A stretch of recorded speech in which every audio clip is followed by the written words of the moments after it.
Reka nkwifurize kugira ibihe byiza aho uherereye hose mu mpande enye z'isi mu bihugu bigiye bitandukanye, kandi nanone reka tukwifurize kugira umugisha uturuka mu birere bine. Kunda igitondo cy'umugisha, ntabwo ukihererana, ugisangiza bene so. Reka tugusabire umugisha mwinshi utagabanyije. Bibiliya yo ubwayo iravuga ngo uhindurira abantu benshi kugukiranuka azaka nk'inyenyeri yo mu ruturuturu. Uwiteka Imana aguhe kwaka uhereye nonaha. Reka tukubwire ngo ugubwe neza, ugire ubuzima buzima, kandi indwara yose waba urwaye, nimba uri kwa muganga, uri ku gisasiro mu rugo iwawe, indwara yose waba urwaye, yaba kansa, yaba diyabete, yaba sida, ndinginga imbaraga z'Imana yo mu ijuru kugira ngo zimanuke zigukize, zihindura ayo maraso yawe kuba mazima, zihindura ayo magufwa yawe kuba mazima, iyo pararizi igende, nawe uhaguruke ushima Imana. Ari ibintu Bibiliya idasobanura neza, ariko wajya mu mwuka ukabitekerezaho gatoya kugira ngo uhuze n'ikibazo umuntu afite. Uri kubwira ngo yari amaze imyaka 40 yose nta muntu umubwira ngo imore, nta muntu umubwira ngo uzakira, ndetse ntibyashobokaga yuko yakira mu maso y'abantu, kuko mu isi y'umubiri ntibyashobokaga, ariko mu isi y'umwuka byarashobokaga. Ngo yari yaratakaje ibyiringiro, ngo akazi ke kwari ugusaba gusa, ngo yarangiza akitahira.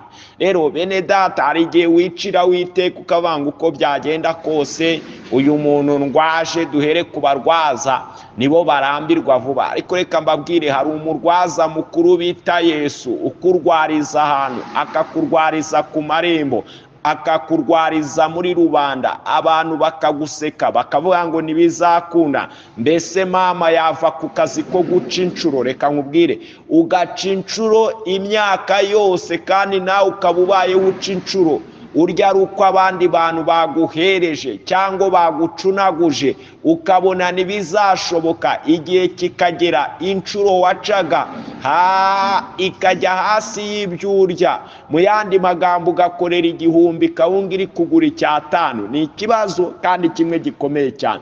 Nta byiringiro by'ubuzima uba ufite yuko washobora kuva muri ubwo buzima, ngo ariko ngo amaze imyaka 40 yose ku muryango bita Ryiza, abantu bishimiye yuko ahora asaba. Reka nkubwire, nta muntu ukwifuriza gutera imbere, abantu bifuza yuko wahama aho ngaho, nta wifuza ko wakira iyo ndwara, barashaka ngo ikwice. Ndashaka kukubwira amagambo menshi cyane muri iki gitondo, mpumuriza umutima wawe, mubwire ngo nta myaka ndetse nta n'ibihe wamara ku kidendezi cyangwa ku muryango bita Ryiza Kristo ataza ngo ahagukure ngo ugende ushima Imana. Imana ishimwe cyane. Nakunze amagambo y'Imana nijoro, yahumurije umutima wanjye ku munsi w'ejo. Abakunda igitondo cy'umugisha nayababwiye, ndetse n'ahandi hantu narindi nimugoroba nayavuze ngo uwo munsi ngo nzegura ihema ry'inzu ya Dawidi ryasenyutse, ngo nice ibyuho byaryo, kandi nzongera kurisana rimere nka mbere, rimere nk'uko ryahoze. Uwiteka Imana ajya yubaka umuntu, akubakika, akongera kugaruka mu buzima buzima, akongera kugaruka mu mibereho mizima. Umuntu wasenyutse, umuntu watakaje ibyiringiro, Uwiteka Imana akamwubakamo umunezero, akamwubakamo ibyishimo, akamwubakamo ubuzima buzima butarimo indwara, butarimo diyabete, butarimo kanseri, butarimo ubukene, burimo guhimbaza Imana. Haleluya, haleluya. Umuryango w'urusengero bita Ryiza. Kandi mureke nze mbabwire, bene data dusengana, nibatwifuriza ko Kristo yadutabara. Ndabizi neza, ibyo ndabikubwira nk'umutambyi, ndabibona. Ni nayo mpamvu nifuza kukugira inama, hanga amaso Yesu wenyine, niwe uzagutabara, atungura abantu. Abari bazi kutazahaguruka aho ngaho, abari bazi ko usebye uterejwe cyamunara, abari bazi ko iyo ndwara ikwishe bakubwira ngo reka ubone, abari bazi ko ugiye guseba utazabona amafaranga yo kwishyurira umwana wawe minerivare, abari bazi ko ugiye gusebera muri ubwo bupfubyi kutazibeshaho, bazakubona ubayeho uri mu yindi ntera, kandi bakubona uri gushima Imana ishoboye byose. nubwo bazaburana ngo baraburanye ngo bamubonye Petero na Yohana bamuhagurukije baravuga ngo icyo dufite ndakiguhesha mu izina rya Yesu. Uri kure, uri ku migabane igiye itandukanye, uri mu bihugu bya kure, uri umuturanyi wacu w'igihugu cy'u Rwanda, uri mu Rwanda, ariko icyo mfite ndakiguhesheje mu izina rya Yesu Kristo w'i Nazareti. Va muri icyo kibazo, va muri ubwo burwayi, reka Uwiteka Imana gukore ku maso, ndaguhesha umugisha mu izina rya Yesu. Haguruka aho wicaye abantu bakubone, abari bazi ko uwo ruseba, abari bazi ko ubukwe bwawe buhora bupfa, abari bazi ko urugo rwawe rusenyutse, bakubona uri kumwe na fiance wawe mugenda muririmba ngo muvuga ngo Yesu yabagendereye, ngo uyu mugore uyu mugabo arahaguruka, uyu musore uyu mukobwa arahaguruka agenda atera hejuru, haravuga ngo bavuze mu izina rikomeye. Maze nanjye ndahaguruka ngo abafarisayo n'abasadukayo ndetse n'abanditsi batangira kwiburanya ngo mbese yahagurutse gute kandi kuwa gatandatu, mbese byagenze gute? Harababwira ngo ni Yesu wamagurukije, ni babahungu 12 yatoje kubwira abantu iby'ubwami bw'Imana bamagurukije. Reka nkubwire, twaratojwe nanga ari ukwishyira hejuru, ahubwo ni uguhagararira ubwami, ni uguhagararira urugo rwa Data. Tubabwira yuko Kristo aduhaye ubutware. Bibiliya yaravuze ngo tuzagira ubutware bwo gukandagira inzoka na sikoropiyo, uwo tuzaturaho umugisha azabasha kubona mu gihe tubaye muri we, amagambo yakaba muri twebwe, natwe tukamusaba icyo dushaka cyose tukagihabwa. Nanjye ndagusabira kwemerwa n'Imana, ndagusabira guhaguruka muri icyo kibazo, ndagusabira guhaguruka muri ibyo byaha wivurugutamo umazemo iminsi bikubujije amahoro, bigutera inyatsi. I pray for you, ndahanurira ubuzima bwawe. Haleluya. Imana iguhagurutse mu izina rya Yesu. Abakubonaga bari bazi ko nawe utagura agafuka k'akawunga kandi ujya ujya kukagura. Rero hari ibintu byateye ngo abantu n'abanyeshyari, mbabwire umugisha Imana itanga, y'Imana yaguhagurukije nta mubabaro ishobora kongeramo mu kuguhagurutsa kwawe igiye kukumurika. Ni nayo mpamvu Yosuwa 3:7 bavuze ngo uyu munsi ndatangira ngo ukuze mu maso y'Abisiraheli, ngo kandi uko nabanaga na Mose. Ni amagambo amaze igihe ashimisha umutima wanjye. Ndi kumva hari abantu bagiye gukuzwa n'Imana mu izina rya Yesu. Niba bakuri bakuza ujya kugura inyanya z'ibimene, ndakwinginze uzaho uhindure supermarket, nawe ujye muri Simba supermarket byakubera. Twebwe turavuga iwacu mu Rwanda, ujyeyo kandi bose babireba. Haleluya. Izadukora amadede, idutambutse mu marembo y'abarupinze. Ndumva nuzuye umwuka w'ihumure, ndumva nuzuye umwuka wo kubwira abantu ngo nimuve mu byaha, ahubwo mwizere Kristo ababera ubuhungiro. Ndumva nakubwira ngo Kristo byonyine umufite ni byose kuri wowe. Reka nkubwire, umugabo yakujyana muri hoteli, watangira kugira 3 n'itana akaguta agashaka undi mwana, ariko Kristo we niyaguta, ahubwo uko bukeye uko bugenda bwira agenda kugira mushya kandi akaguhindura muzima. Imana ishimwe. Ndanezerewe cyane n'ukuri Data wa twese abane namwe. Imana yo mwishiri bagirire neza. Reka dusome amagambo y'Imana. Nago nifuza gutinda, ariko Uwiteka Imana kubera ibyiringiro ukomeza umuhanga amaso. Ni amagambo ari mu gitabo cy'Abagalatiya. Ngire Abagalatiya mbavugeho gatoya. Abagalatiya ni abantu Pawulo yabwirije anashinga itorero ry'i Galatiya, ndetse yarabakunze cyane. Ku munsi wa mbere bose buzuye umwuka wera. Ubwo Pawulo yahageraga arabigisha, buzura umwuka wera, bamwe barahanura.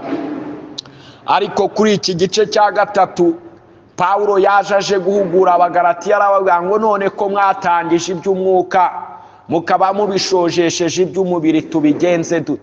Bene Data, hari igihe umuntu atangira ari mu mwuka agasoza iby'umubiri agatangirira mu byanditswe. Ariko tutanatinze muze gusoma kino gice cya 3. Umuntu wese akigira ko afite agakiza ku mutima, ariko mu bikorwa nitukabona, akavanga Imana. Nyine mu yandi magambo aravuga ngo none ko mwabitse ibyanditswe n'amategeko, kuki ibyo muvuga bidahura n'ibyo mukora? Nibaza ngavuga ibi bintu ni ibiki? Kuki ibyo uvuga bidahura n'ibyo ukora? Iyevaruwe. Nkunda kubwira abantu nimba turi gutambutsa audio igikubwira, nta muntu uba uhari ngo araguseka ngo niwihana. nurangiza uce bugufi wavuga atari ku mutima wanjye wagakwiye kwigaya, kuko ibyo uvuga ntabwo ubikora. Uvuga ko ufasha abantu ariko ntujya ubafasha, uvuga ko ukiranuka ariko ntukiranuka, uvuga ko udasambana, usambana mu moko atatu y'ubusambanyi. Reka nse mbabwire bene data, birakwiye ko tuba amaso iby'amategeko. Muze mwumve ijambo ry'Imana. Ngiye kuvuga ku mategeko, ndahera kuri 11 ngere kuri 14. Bibiliya iratubwiye, biragaragara yuko ari nta muntu utsindishirizwa n'amategeko imbere y'Imana, kuko ukiranuka azabeshwaho no kwizera. Nyamara amategeko ntagira icyo ahuriyeho no kwizera, ariko rero uyakomeza azabeshwaho nayo. Kristo yaducunguriye kugira ngo dukizwe umuvumo w'amategeko, ahindutse ikivume ku bwaha, kuko byanditswe ngo havumwe umuntu wese umanitswe ku giti. Ndanezerewe cyane, gusa ndumva bisobanutse. 14 yaravuze ngo kugira ngo umugisha wa Aburahamu ugere no ku banyamahanga bawuheshejwe na Kristo Yesu. Haleluya, bawuheshejwe na Yesu Kristo. Kwizera kubone uko kuduhesha wa mwuka twasezeranijwe. Bene data, murongo wa 13 turavuze ngo Kristo yaducunguriye kugira ngo dukizwe umuvumo w'amategeko. We yemera guhindukira umuvumo kugira ngo twebwe tukurwe. Waramanikwa ngo guhera uwo munsi amanitswe ku giti ngo nibwo yakiriye umuvumo. Imana itugirire neza. Ariko mureke mbabwire bene data, ikintu Yesu yabwiraga abagalatiya, bari batangiye kuzana abantu benshi bize teoloji bo mu bafarisayo, bakajya babwira ngo uriya arababeshya, ababeshya ibyo atazi, ngo nta kintu kigeze gikurwaho amategeko ya Mose. Ariko ijambo ribivuze neza, riravuze ngo nyamara amategeko ntagira icyo ahuriyeho no kwizera. Imana ishimwe. Anatangira avuga amagambo meza, biragaragara yuko ari nta muntu utsindishirizwa n'amategeko, ahubwo umuntu atsindishirizwa no kwizera. Na Mariko yabyanditseho aravuga ngo nuba wizeye ngo ibyaha byawe byose bizakurwa. Cyambere cyo kwizera ninde niki? Kwizera niki? Abaheburayo 11 barahasobanuye ngo nukumenya udashidikanya ibyiringirwa rwose. Ariko kwizera we ninde? Kwizera ni Kristo. Mu yandi magambo, muririmbyi yararirimbye aravuga ngo kwizera Yesu nibyo biduhesha gukizwa, tukareka ibyaha tukagendera mu nzira ye. Ngo niyo ducumuye tumwizera ngo twezwa n'amaraso ye. Ibyo byose ubimenye. Ikimbabaza ni kimwe, umuntu afite imirongo mu kidini aterana ku isabato buri gihe aranasoma, ariko ikintu kibikubwira usanga ufite ibyanditswe byinshi.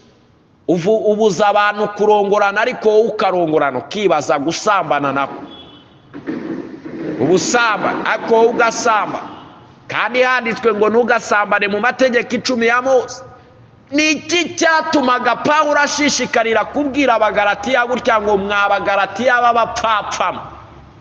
Nuko ibyo bavugaga n'ayo mategeko batayakurikizaga, kuko aranababwiye ngo cyakoze cyo mubaye muyakurikiza mukayizereramo mwabeshwaho nayo, ariko no nimuyakurikiza. Aba ugasanga umuntu afite ibyanditswe aravuga neza ukagira ngo ni marayika yamanutse, ariko mu gitondo akava ku gatuta akajya gusambana. Kibaza nk'uyu muntu koko uyu ninde umutsindishiriza? Ni Sekibi, niwe wamuganje. Birakwiye ko twisubiraho. Imana iguha umugisha kandi ihindura amateka y'ubuzima bwawe. Nimba utaramenya Yesu, urakwiye kumwakira uvuga ngo mwami Yesu ngwino nanjye umbere umwami. Isi irashirana no kwifuza kwayo, kandi mwiboneza amatabaza ahore yaka. Reka mbabwire, nkunze kubivuga, diplome yose waba ufite n'ubundi n'ibipapuro bandikaho ngo nimba ari n'amataransi kiributi simbizi, ibyo ni ibyanyu mwebwe mwiza. Ukaba udafite umugabo wita Yesu, nukuri uzamwara. Hari umunsi umwe uzamwara. Uwo waba uri we wese udafite umugabo bita Yesu, si itegeko kumugira, ahubwo ni ukuba umuntu uhiriwe kuba ufite umugabo bita Yesu. Imana ikugirire neza. Muzabaze Pawulo yari yarize, mubaze Luka yari yarize, yabonye ibya Yesu aravuga ati pe uyu mugabo namukurikiye nabamo. Imana iguha umugisha. Mwene so Pasiteri Imana ishimwe Emmanuel, mu gitondo cy'umugisha usangize bene data ijambo ry'Imana. Mu by'ukuri ndabakunda cyane. Reka nkomeze nitumirira abantu ku itariki 11 hatagize ikintu gihinduka nk'uko itariki ya 20 z'ukwa 10 yahindutse. Mu by'ukuri nifuza kuzabana n'abantu bari hafi muri Kigali, muzatege muze dufatanye gushima Imana. Buri gihe umuntu ahora ripotinga ibyifuzo, ariko iyo ufashe akanya ko gushima Imana, Imana yacu nta kindi cyayinaniye n'ukwishima. Kandi uzarebe iyo ushimye umubyeyi. Nge nari mfite mukuru wanjye na n'ubu ndamufite, yajyaga amishana nkavuga ngo urakoze, nkabona nyongeye irindi, nkavuga ati n'ukuri Imana iguha umugisha, nkabona nyongeye irindi. Nimba umwana w'umuntu abasha gukora ibyo, Data wa twese wo mu ijuru yananizwa n'iki guhereza umuntu uri kumushima abikuye ku mutima? Hari indyarya zishima, ugashima umuntu warangiza ukajya kumugambana, ariko si uko biba bimeze ku Uwiteka. Byose irabibona. Uzaze dushime. Ni umugoroba wahawe insanganyamatsiko ivuga ngo Pastor Imana ishimwe, shima Imana. Uwiteka yadukoreye ibikomeye, none natwe turishimye. Kuri 11 z'ukwezi kuri 17 z'ukwezi kwa 11 2023 tuzaba tunezerewe Imana. Ni umugoroba uzatangira saa 10, azaba harimo abakozi b'Imana. Uwazavuga iminota 2 cyangwa 5 mu buryo bwo gushima Imana. Imana ishimwe. Uzumva wakiriye ihumure kandi n'ijambo rizagusindagiza. Ntago ari igipindi. Murabiza abantu bo mu gitondo cy'umugisha barabizi yuko tudatera igipindi ngo tubwire abantu b'Imana ibihari kandi bidahari, cyangwa tubabwire ibidahari kandi bihari. Imana ishimwe cyane. Uzaze dushima Imana. Hano ni muri Kimisagara. Mu by'ukuri wageze kuri sitasiyo ukavuga ngo aha hantu nahageze, turatanga nomero ya telefone. Ikindi cya kabiri nifuza kubasaba ubisengere. Icya gatatu, ufite icyo ufite watera inkunga uwo mugoroba w'amashimwe. Turifuza ko abantu batazataha bababaye kandi bashimye Imana. Ari igihe umara gushima Imana byibura ntihagire n'akantu kakongeramo ibyiringiro by'ubuzima. Ariko waje ukaba wati basi nananyweye amazi mu gushima Imana, babango Mana bigende neza. Hazaba hari abantu b'Imana. Imana iguha umugisha mwinshi cyane kandi hindura amateka y'ubuzima bwawe. Telefone ni uguteranya 250 78 4 6 Shalom. Ndabakunda cyane mbikuye ku mutima wawe.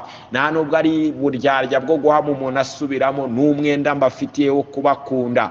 Bantu bo mu gitondo cy'umugisha, Data wa twese abagirire neza, kandi Uwiteka Imana afata umubabaro wawe awuhindura ibitwenge imbere y'abantu bifuza kuseba, imbere y'abantu bashaka kuri Imana.